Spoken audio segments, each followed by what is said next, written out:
Crystal, and I'm back with another page for Hip Kit Club. Today I'm working in a traveler's notebook. This is the first page in this particular traveler's notebook. I'm just starting it. It's a Webster's Pages notebook just from my stash, but really any traveler's notebook would function the same. This one happens to be lined, but I will likely end up covering up most of those lines anyway, so it doesn't really matter to me.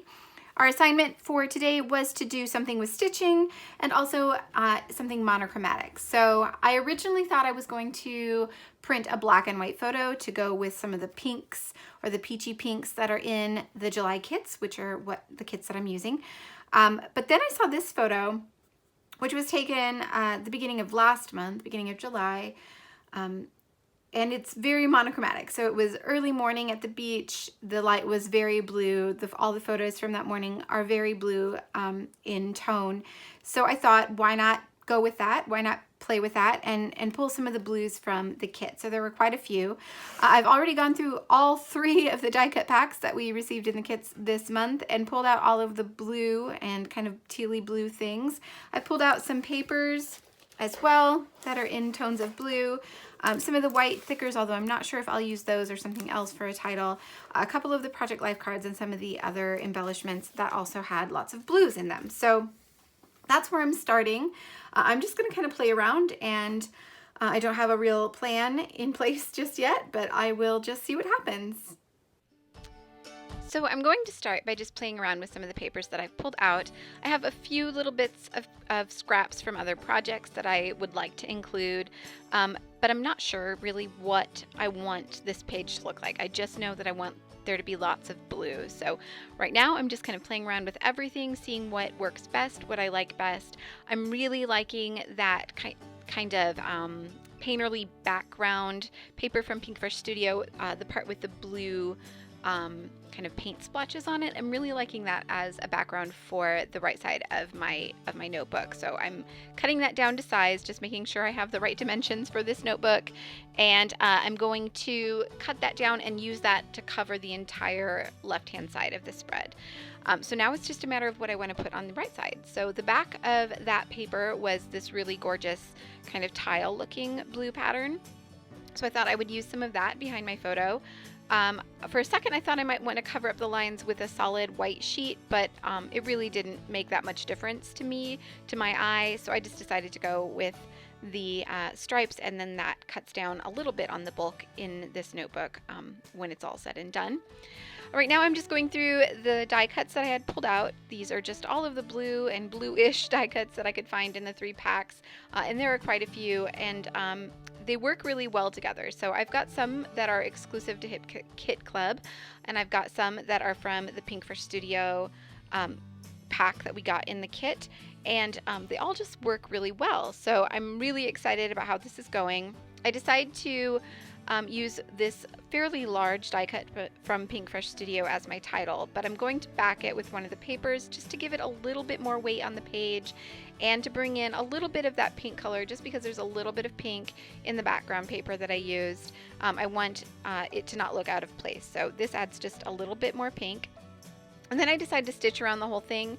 This makes it look like a more substantial piece on the page. It gives it some texture. Stitching is a great way to add texture in traveler's notebook layouts because it doesn't add a lot of bulk, but it adds a lot of texture and interest to the page. So I just stitched around all 4 sides. It makes it look like that's kind of how they're held together. And I'm going to also stitch this little tiny banner that was from the Hip Kit Club pack, the exclusive die cut pack. I'm going to add it to the top of my photo. First I'm going to back my photo in that kind of tile pattern paper, and then I'm going to stitch across that banner just to make it look like the stitching is what's holding it in place. I just stitched forward and backward a couple times. I did add adhesive as well, so it's not really there to hold it in place, not really using it as an adhesive, so to speak, just again for texture and interest. So I'm just going to trim off all the little strings, and then I can start adhering things down because I really like how things are going so far. So I added a bit more of that pattern paper with the flowers, the pink and the blue, to the right hand side, just to make it make more sense on the left hand side. It balances it a little bit more when it shows up in more than one place. And then I'm going to play with some of these puffy stickers. So I tried 2 on the page. I pulled them back off, but they will end up back on the page. So first I just need to adhere this side down. So I usually just add 1 line of tape runner to the very inside and then kind of fold over the page to make sure I get it lined up correctly. And then I go ahead and add the tape runner to the rest of the paper, and then I can trim off all the excess. And there isn't much excess. I do cut it just a little bit wider than the dimensions, just so I can make sure I don't have to struggle too much getting it lined up. I can always just trim off the tiny little bit that's left. So now I can start adhering down all the other little pieces. I'm going to start by adding that other layer behind my photo, and then I can glue it down to the page and glue the little embellishments that I have chosen.